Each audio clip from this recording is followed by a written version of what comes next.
بسم اللہ۔ یہ کھانے کے بعد کی دعا ہے، بڑی معروف ہے، الحمدللہ الذی اطعمنا وسقانا وجعلنا من المسلمین۔ یہ تمام تعریفیں ثابت ہیں اس اللہ تعالیٰ کے لیے جس نے ہمیں کھلایا، جس نے ہمیں پلایا اور ہمیں مسلمانوں میں سے بنایا۔ تو یہ کتنی خوبصورت دعا ہے کہ ایک تو کھانے پینے کی دعا تو کی ہی، اس کا شکر ادا کیا، پھر مسلمان ہونے کا بھی شکر ادا کیا۔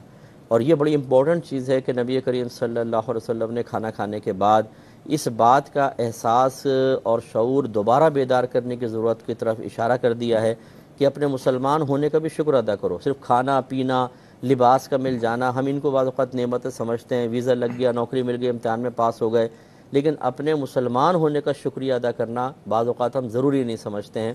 حالانکہ یہ تمام نعمتیں اس وقت نعمتیں جب ہم مسلمان ہیں، اگر ہم کافر خدا نہ خواستہ ہوتے تو یہ نعمتیں پھر کیا نفع دیتی ہیں، آخرت میں تو عذاب ہی عذاب تھا۔ اس لیے اس دعا سے ہمیں یہ بھی سبق ملتا ہے کہ اپنے مسلمان ہونے کے سلسلے میں اکثر اللہ کی بارگاہ میں شکر ادا کرتے رہنا چاہیے۔ ٹھیک، میں بہت شکریہ ادا کروں گا مفتی صاحب، آپ تشریف لائے۔